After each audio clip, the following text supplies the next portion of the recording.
അപ്പോഴും ഒന്നും മിണ്ടാതെ തൻ്റെ അടുത്തേക്ക് വന്ന് തലേന്ന് അഴിച്ചു വെച്ച ബ്ലേസർ ധരിക്കുന്ന അവനെ കാണി അവളുടെ ദേഷ്യത്തിൻ്റെ ആഴം കൂടി.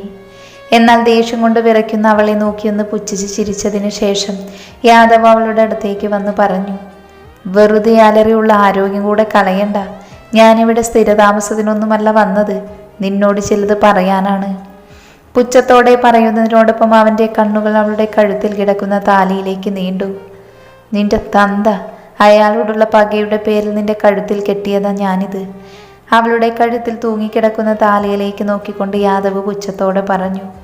അപ്പോഴും അവൻ എന്താണ് പറയുന്നത് എന്നറിയാൻ അവനെ തന്നെ ശ്രദ്ധിച്ചു നോക്കി നിൽക്കുകയായിരുന്നു അവൾ. എന്നാൽ പക നിറച്ച കണ്ണുകളോടെ അവളിൽ നിന്ന് മാറി അവൻ വീണ്ടും സംസാരിച്ചു. അയാൾ എൻ്റെ ജീവിതത്തിൽ നിന്ന് സന്തോഷവും എൻ്റെ കുടുംബവും ഇല്ലാതാക്കിയതിന് പകരം നിന്റെ ജീവിതം ഇല്ലാതാക്കി കാളിയാർ മഠത്തിൻ്റെ അടുക്കളയിൽ നിന്ന് നരകിപ്പിക്കാൻ, എൻ്റെ കാൽ ചുവട്ടിൽ കിടന്ന് ചതഞ്ഞു തീരുന്ന നിന്റെ ജീവിതം അയാൾ കാണാൻ, നിന്റെ നരക ജീവിതം കണ്ട് നരകിച്ച് അയാൾ മരിക്കണം. അല്ലെങ്കിലും സ്വന്തം മകളുടെ ജീവിതം നശിക്കുന്നത് കാണാൻ മക്കളോട് സ്നേഹമുള്ള ഏതച്ഛനാ ആഗ്രഹിക്കുക?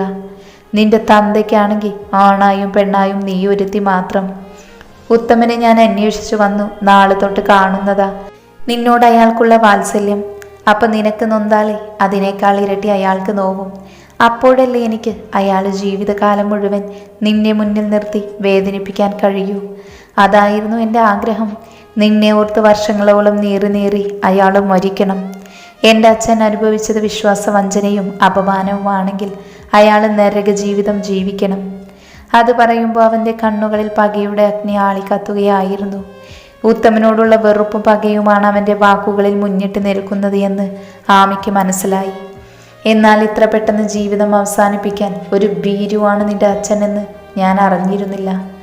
അവളെ നോക്കി പുച്ഛത്തിൽ പറഞ്ഞുകൊണ്ട് തൻ്റെ വാച്ചെടുത്ത് കയ്യിൽ കെട്ടിയിരുന്നു യാദവ്. ഉടനെ അവൻ്റെ ഫോണും എടുത്ത് പോക്കറ്റിലേക്ക് വെച്ചു. അപ്പോഴും അവൻ എന്താണ് പറഞ്ഞു പറ്റുന്നത് എന്ന് അവൾക്ക് മനസ്സിലായില്ലായിരുന്നു. ഒന്നും മനസ്സിലാകാതെ തന്നെ നോക്കിയിരിക്കുന്ന ആമിയെ നോക്കിക്കൊണ്ട് യാദവ് ഗൗരവത്തിൽ പറഞ്ഞു തുടങ്ങി. അപ്പം ഞാൻ പറഞ്ഞു വന്നത്, നിന്റെ തന്ത എന്ന് തീർന്നു. അന്ന് നിന്നോടും നിന്റെ കുടുംബത്തോടുമുള്ള എൻ്റെ പക അവസാനിച്ചു. ഇനി നീ സ്വതന്ത്രയാണ്. നിന്റെ അച്ഛൻ ആത്മഹത്യ ചെയ്ത അന്ന് സത്യത്തിൽ ഞാൻ സ്ഥലത്തില്ലായിരുന്നു. അല്ലെങ്കിൽ അന്ന് ഞാൻ ഇവിടെ തന്നെ ഉണ്ടാകുമായിരുന്നു. എന്തിനാണെന്നറിയൂ? അയാളുടെ ശവം കാണാൻ, കണ്ണു നിറയെ ആ കാഴ്ച കാണാൻ. ഒരുപാട് വർഷങ്ങളായി ഞാൻ കാത്തിരിക്കുകയായിരുന്നു. പക്ഷേ എനിക്കതിന് സാധിച്ചില്ല. പക്ഷെ ഒരു കാര്യം, ഒരച്ഛൻ എന്നുള്ള നിലയിൽ അയാൾക്ക് കൊടുക്കാൻ കഴിയുന്നതിൽ വെച്ച് ഏറ്റവും വലിയ ശിക്ഷ അയാൾക്ക് ഞാൻ കൊടുത്തു. ഏതച്ഛനാണ് സ്വന്തം മകളുടെ ജീവിതം തകർന്നു കാണാൻ ആഗ്രഹിക്കുന്നത്? കഴുത്തിൽ താലി കെട്ടിയവനാണെങ്കിലും അവളെ പിച്ച് ചീന്തുന്നത് സഹിക്കാനാവുക? വല്ലാത്ത പകയോടെ യാദവ് അത് പറയുമ്പോൾ അന്നത്തെ രാത്രിയുടെ ഓർമ്മകൾ അവളുടെ മനസ്സിലേക്ക് അരിച്ചെത്തി. മൃഗീയമായി തന്നെ കീഴടക്കിയ അവൻ എന്ന രാക്ഷസന്റെ ചിത്രം അവളുടെ മനസ്സിലേക്ക് വന്നതും ആമി തൻ്റെ നിറഞ്ഞു നിൽക്കുന്ന കണ്ണുകൾ സ്വതന്ത്രമാക്കി. സത്യത്തിൽ അന്നത്തെ രാത്രി നിന്നെ ഞാൻ സ്വന്തമാക്കിയത് ഒരിക്കലും കാമത്തോടെ ആയിരുന്നില്ല.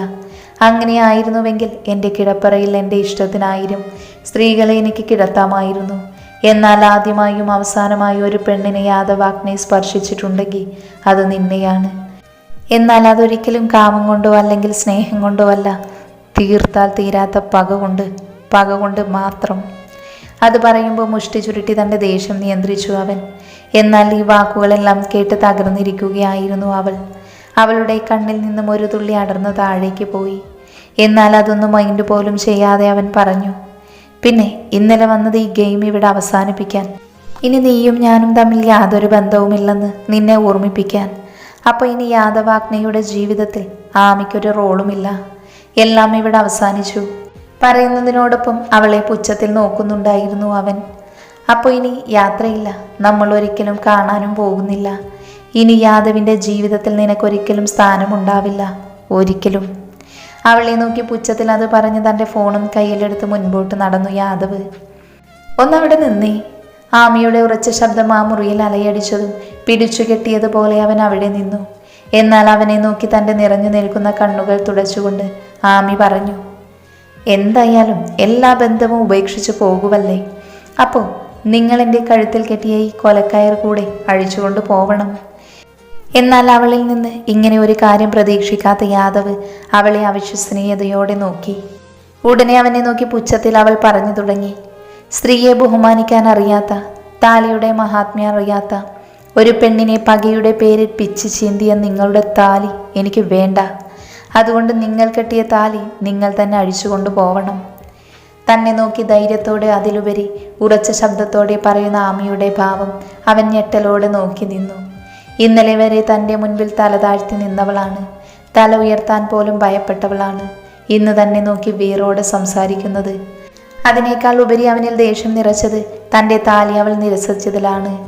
എത്രയോ സ്ത്രീകൾ തൻ്റെ ഒരു നോട്ടത്തിനു വേണ്ടി നോക്കി നിന്നിട്ടുണ്ട്, തൻ്റെ ശ്രദ്ധ ആകർഷിക്കാൻ വേണ്ടി ശ്രമിച്ചിട്ടുണ്ട്. എന്നിട്ടും ഇവൾ തൻ്റെ താലി നിഷേധിച്ചിരിക്കുന്നു. ദേഷ്യം കൊണ്ട് കണ്ണ് ചുവക്കുമ്പോഴും മുഷ്ടി ചുരുട്ടി തൻ്റെ ദേഷ്യം നിയന്ത്രിച്ചിരുന്നു അവൻ. എന്നിട്ടൊരു പുച്ഛത്തോടെ അവളുടെ അടുത്തേക്ക് പോയി. എന്നിട്ട് അതേ പുച്ഛത്തോടെ അവളുടെ കഴുത്തിൽ കിടക്കുന്ന താലിയിലേക്കൊന്ന് നോക്കി. ഒരു നിമിഷം ആ മഞ്ഞച്ചരടിൽ കിടക്കുന്ന താലിയിലേക്ക് നോക്കിയതിനു ശേഷം നിമിഷ നേരം കൊണ്ട് അവളുടെ കഴുത്തിൽ നിന്ന് ആ താലി പൊട്ടിച്ചു മാറ്റിയിരുന്നു അവൻ. ഒട്ടും പ്രതീക്ഷിക്കാതെയുള്ള അവൻ്റെ ആ പ്രവൃത്തിയിൽ ആമിയൊന്ന് നടുങ്ങി. താലി അഴിച്ചു മാറ്റാൻ പറഞ്ഞപ്പോഴും അവൻ അത് അഴിച്ചു മാറ്റില്ല എന്നാണ് അവൾ കരുതിയത്. പക്ഷേ ഏതു വിധേനയും അവനെ കൊണ്ട് ആ താലി അഴിപ്പിക്കണമെന്ന് അവൾ കരുതിയിരുന്നു. പക്ഷെ പെട്ടെന്ന് അവൻ തന്നിൽ നിന്നും അത് അടർത്തി മാറ്റിയപ്പോൾ തന്നിലെന്തോ ശൂന്യത നിറഞ്ഞതുപോലെ ഒരു നിമിഷം അവളുടെ കണ്ണുകൾ ഒന്ന് നിറഞ്ഞു. എന്നാൽ അവളെ തന്നെ നോക്കി നിൽക്കുകയായിരുന്നു യാദവ്. അവളുടെ മുഖത്തെ ഭാവങ്ങൾ ഓരോന്നും അവൻ വീക്ഷിച്ചുകൊണ്ടിരുന്നു.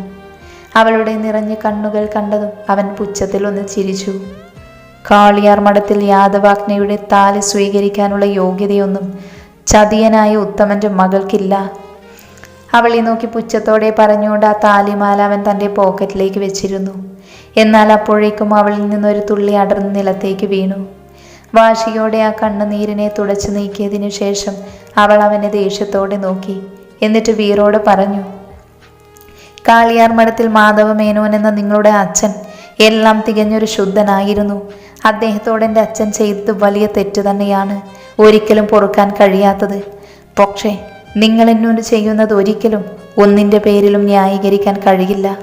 ഒരു താലിക്ക് ഒരു പെണ്ണിൻ്റെ ജീവൻ്റെ വിലയുണ്ട്, അതിനൊരു പവിത്രതയുണ്ട്.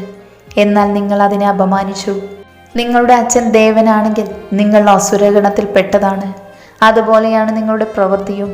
നിങ്ങളുടെ അച്ഛന് നേർവിപരീതം.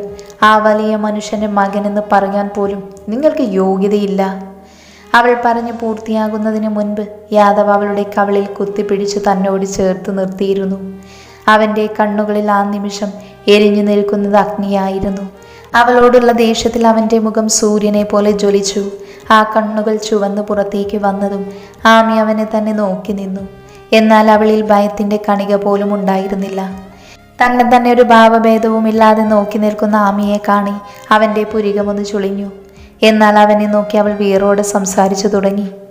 എന്നെ നിങ്ങൾക്ക് കൊല്ലാം മിസ്റ്റർ യാദവ് അഗ്നേ. പക്ഷേ ഇനി നിങ്ങളുടെ മുന്നിൽ ഒരു കളിപ്പാവായിരുന്നു ആമി നിൽക്കില്ല. ഇന്നലെ വരെ എന്നെ തളർത്തിയത് എൻ്റെ കഴുത്തിൽ കിടന്ന താലിയും പിന്നെ ജീവിച്ചിരുന്ന എൻ്റെ അമ്മയുമാണ്. എന്നാൽ ഇന്ന് എനിക്ക് മരിക്കാനൊട്ടും ഭയമില്ല. എന്നാൽ അവളുടെ കണ്ണിൽ കാണുന്ന ധൈര്യം യാദവിനെ ദേഷ്യം പിടിപ്പിച്ചു. അവളുടെ വാക്കുകൾ തൻ്റെ ചെവിയിലേക്ക് കൂരമ്പ് പോലെ തറഞ്ഞു കയറി. കണ്ണുകൾ അടച്ച് ദേഷ്യം നിയന്ത്രിച്ചവൻ അവളിൽ നിന്ന് തൻ്റെ കൈ പിൻവലിച്ചു.